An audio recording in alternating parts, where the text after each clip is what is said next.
Hey, honey, hive. I am back. I'm back again. Y'all, I got a little sick over the weekend, so I didn't get to make y'all a video Sunday. But I am here. I am here. I am in the garden. You can hear the loudmouth rooster crowing. I just wanted to show y'all, because I'm on break. I'm taking a quick break from work. So I wanted to make y'all a video. When you get this video, it'll be Wednesday. But show y'all, because I talked about in one of my other videos about, oh, I forgot my beehive back here. I'm getting a little too comfortable. I ain't got my suit on. But I wanted to show y'all the planting, when you plant more than one crop just to utilize space. It's three sisters planting, some people companion planting, whatever you want to call it, but I'm utilizing space. So what I did in this bed, and the stuff is growing so good, y'all. I have corn, watermelons, and different types of beans in one bed. Let me step up here while I talk, because baby, today is not the day that I want to get stung. But I have those things growing in one of my beds. So everything is growing well together. And what I'm noticing is like the beans and the watermelons are wrapping themselves around the corn as it gets taller. So I don't have to put anything in there to support them. Also, that's gonna help the corn stand up straight. So let's go and look. And I'm watching these bees because baby, they flying. I love my bees, don't get me wrong, but I ain't got my suit on. And like I say, I'm just on a quick break for lunch. But I just wanted to show y'all, and let me flip the camera.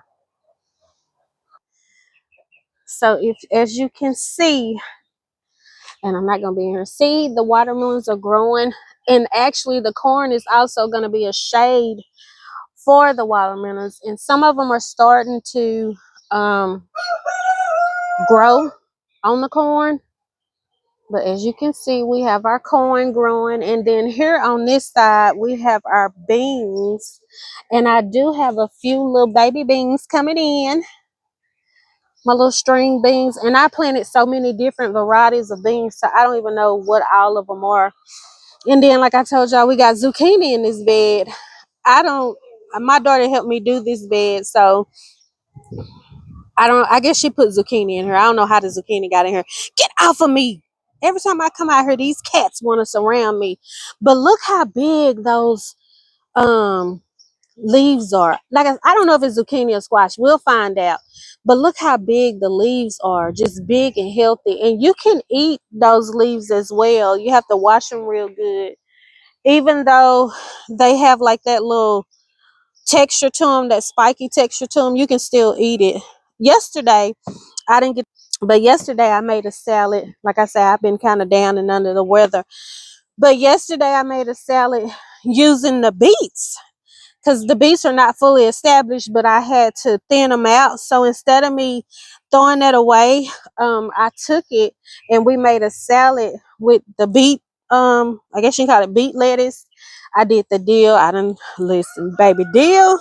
That's my new herb right now.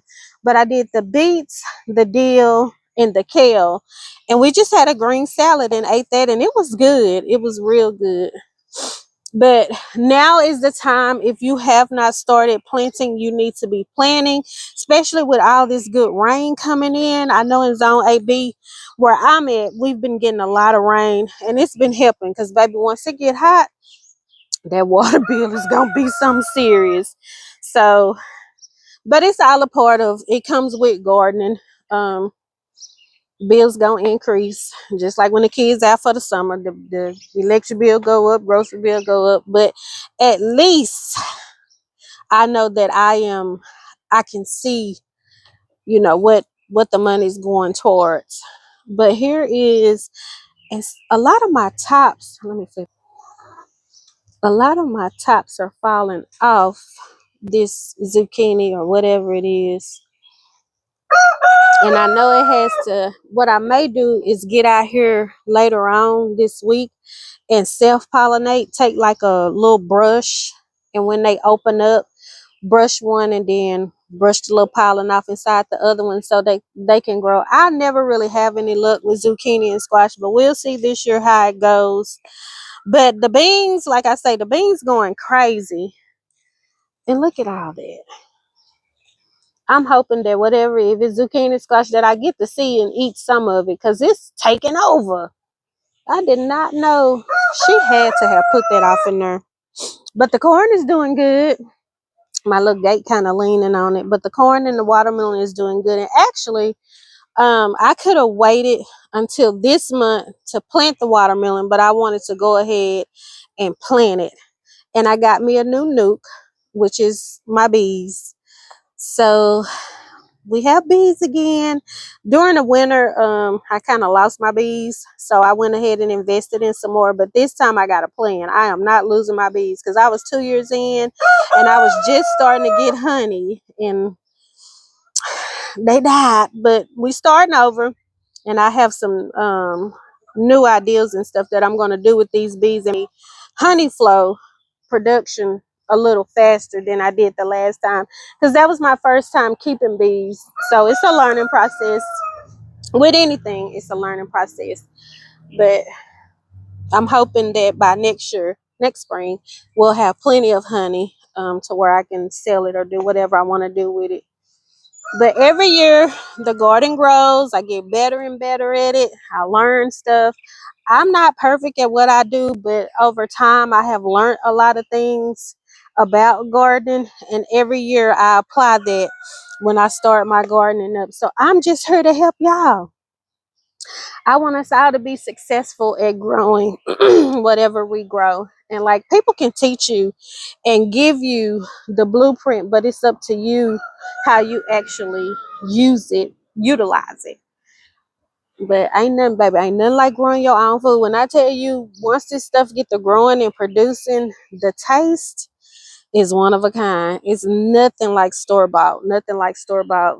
Like I said, you can just grow you some tomatoes, and when you get a taste of fresh tomatoes that you done grew yourself, you ain't gonna want them store bought tomatoes. It's gonna be hard to eat them, because it be hard for us to eat it, because they don't have no flavor. They just taste like water.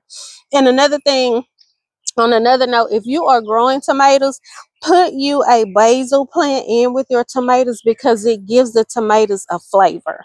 It kind of adds a little flavor to the tomatoes. And I did that last year, and I did notice the difference in the taste. So that's what I do every year when I'm growing my tomatoes. I add a basil plant, 2 or 3 basil plants in between the rows, to kind of give them a flavor. But I just wanted to jump on y'all and give y'all an update, show y'all about how you can companion plant other plants. You don't have to just put one thing in the bed. You can put different things. Now, some things you can't grow together because it interferes. And also, I did the beans in this bed with the watermelon, because it's been said that bean adds nitrous to the soil, and it kind of helps the soil and makes the soil better. And from what I'm seeing, the way these beans are growing, I can see that. And even with the corn and the watermelons, everything is growing good. So I can see that. I don't know if it adds it right away, or if, it breaks down and over time it adds it. But I can definitely tell, because if you look at these, so I'm gonna show you these, and I planted this stuff. Well, I planted that back there a week later than I did this. But even if so, look how these leaves are compared to those leaves back there. And that's I don't know, squash or zucchini, one of the two. That's planted with the beans. So I seem to feel like it's true. So I don't know. Like I say, you can compare the two. Look how big these leaves are compared to the leaves I have. But anyway, I just want to jump on and give y'all an update, let y'all know how the garden was going. I know this weekend is going to be a busy weekend for me. I'm going to try to get y'all a video, and I don't know, I'm going to figure out something for us to talk about. But like I said, I know it's going to be a busy weekend, and then I got my oldest son graduating. But I will still be tuning in and giving my peeps update. My hive. I gotta stay in touch with my hive. But anyway, I am wishing each and every one of y'all peace, blessings, love, joy, and abundance. Bye.